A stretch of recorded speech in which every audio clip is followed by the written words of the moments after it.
You are looking at the aftermath of a private plane crash in a San Diego military community early this morning. The NTSB says the jet struck power lines and then collided with a house about 2 miles from the Montgomery Gibbs Executive Airport where it was planning to land.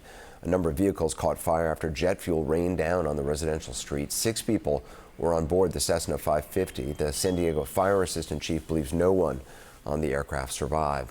Among those killed in the crash was music booking agent David Shapiro, according to the Associated Press.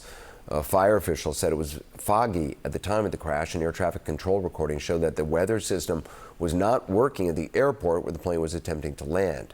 Here's part of what the pilot told air traffic control shortly before the crash. Got the Miramar automated weather for 0955 Zulu with wind calm, visibility 1/2, and indefinite ceiling 200. All right, that doesn't sound great, but we'll give it a go. Joining me now to discuss is CNN aviation correspondent Pete Montine and CNN safety analyst and former FAA safety inspector David Soucy. Pete, what more do we know about the leading up to the crash? And just listening to that recording, what does it mean to you? The recording is really telling here, Anderson, and it says that the pilots used the weather report at nearby Marine Corps Air Station Miramar and that the weather was very poor. 200-foot cloud ceilings, a half-mile visibility, much too low to make what would be an acceptable landing in what's called instrument conditions, meaning pilots flying in sole reference to the instruments. The pilots used that weather report from Miramar and not Montgomery Gibbs Executive Airport, the point of their intended landing, because we learned this afternoon that that weather system at that airport had been out since Tuesday. But perhaps the biggest finding here is the finding this afternoon from the NTSB that this plane hit power lines before it slammed into that neighborhood. It was that low. We went back and looked at the flight tracking data, and if this plane was on the proper approach path at the point of the crash site, should have been at about 1,300 feet. The last return on the open source flight tracking sites shows the plane at 500 feet. Much too low here, and opens a whole can of worms when it comes to questions in this investigation. Yeah, David, what stands out to you at this point? Well, the fact that he was that low and the fact that this aircraft was a 1985 aircraft. Now, typically an aircraft will have ground position warnings. It'll tell them how low they are to the ground. So I have a feeling that he really didn't know what altitude he was at the time. And typically you'd get a warning that says you're too low, you're at this many feet, you're at that many feet. But in 1985, that wasn't required on the aircraft. And I don't see that we've got any information that it was upgraded as required in 1992 when aircraft after that level had to have it installed. So it should have had a automatic warning with an upgrade. Correct. Yeah, if it had been upgraded to that new system, it would have had ground positioning radar, which tells it how far it is off the ground. And if you get too close and you're out of that ILS, it'll tell you you're too low, you're too high, wherever it is, it'll tell you where you're at with it. And it doesn't appear to me that he had that with him. But again, that's a backup system. That's after the fact that you're not where you're supposed to be in the first place. So the critical thing that stands out to me is, once again, FAA facility, the ASOS, the weather reporting, the automated weather reporting, was not working at the airport. And in that area, the fog moves so quickly, you really have to have localized. 3 miles isn't even enough to get a good weather report of what's going on at that airport. Pete, I didn't understand. You were saying that it should have been at more than 1,000 feet of elevation, but it was at 500. How high was it when it struck power lines? That is the big question here, Anderson. We know the power lines were not much higher topographically in that canyon there near the neighborhood. And so this is something that investigators will really key in on, why this flight was so low. We were able to interpolate this by looking at what's called the approach plate. It's essentially like a dance by numbers card that pilots use to descend them down to the runway if they're in what's called instrument conditions, meaning they can't see the ground until the last second. They're in clouds. They're only flying in reference to what's in front of them, what the indications are on the instrument panel there. And if you interpolate that, if you sort of extend the path out, the plane should have been at about 1,300 feet there. Now, the plane can do something called a step-down approach instead of following a gradual glide path down to the runway.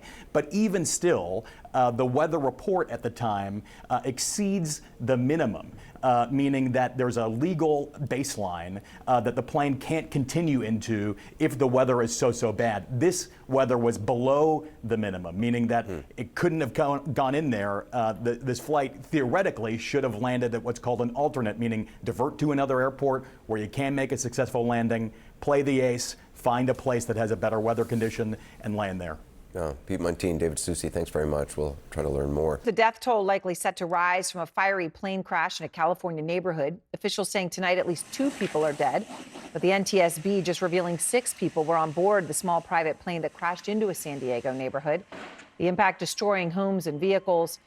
Somehow, and it is a miracle, that no one in those homes died, a true miracle. We are learning the automated weather system at the airport where the plane was attempting to land stopped working about a day before the crash. Stephanie Elam is out front. We ran outside and saw just sparks flying up.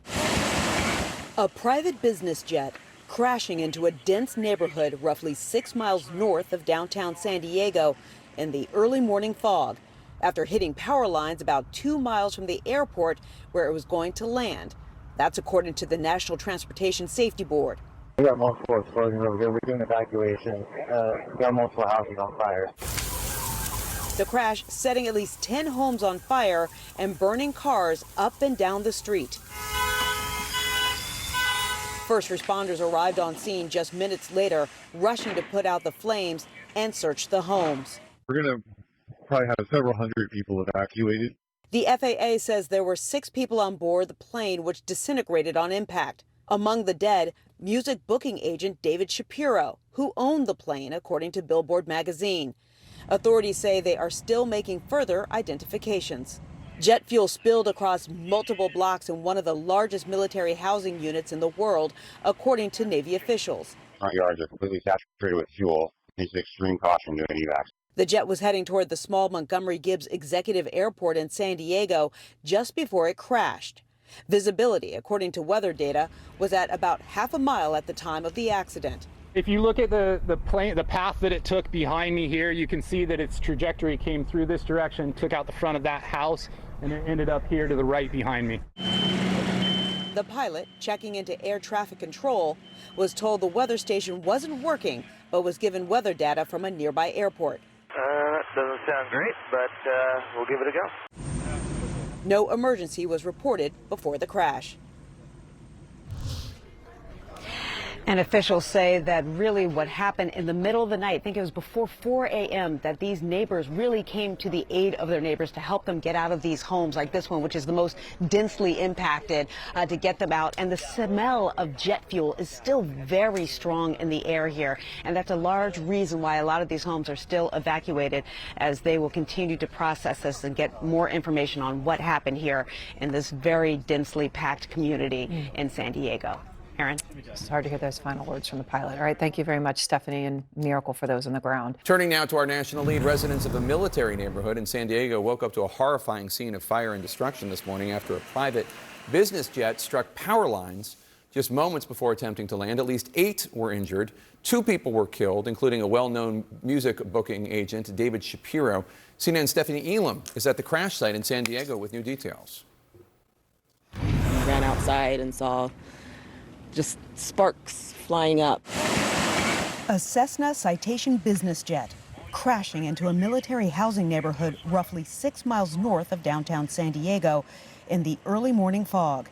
We got multiple explosions over here. We're doing evacuation. We got multiple houses on fire. The crash setting at least 10 homes on fire and burning cars throughout the neighborhood. First responders arrived on scene just minutes later, rushing to put out the flames and search the homes. We're going to probably have several hundred people evacuated.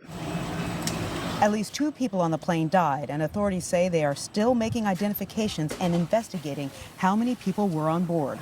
We're looking at it as a rostered on the plane was 6 individuals, so we're confirming that right now with the FAA and NTSB as they're getting on scene right now. Jet fuel spilled across multiple blocks in one of the largest military housing units in the world, according to Navy officials. Front yards are completely saturated with fuel. It's extreme caution doing evac. The jet was heading toward the small Montgomery Gibbs Executive Airport in San Diego just before it crashed. Visibility, according to weather data, was at about a half a mile at the time of the accident. If you look at the path that it took behind me here, you can see that its trajectory came through this direction, took out the front of that house, and it ended up here to the right behind me. The pilot, checking into air traffic control, radioed in at 3 miles away. Montgomery traffic citation 666 Delta Sierra, 3 miles, final 28. The transmission giving no indication of any issue with the landing. No emergency was reported before the crash. And what we know now from the FAA is that there were 6 people on board. We know 2 people have been confirmed dead, but that person that you were talking about, Jake, David Shapiro, the co-founder of the Sound Talent Group, they rep indie music performers as well as hard rock and also some punk bands, according to Billboard magazine, was also the owner of that plane. But as far as who else was on that plane, we still don't know yet. Out here live, they've just put these fire trucks in the way. I think they're going about the delicate procedures of collecting the remains of people now and clearing out this area. And the scent here is still very strong of jet fuel in the air. So that's why people are still evacuated, Jake. All right, Stephanie Elam in San Diego, thank you so much. Not a fun story to cover. Tough stuff.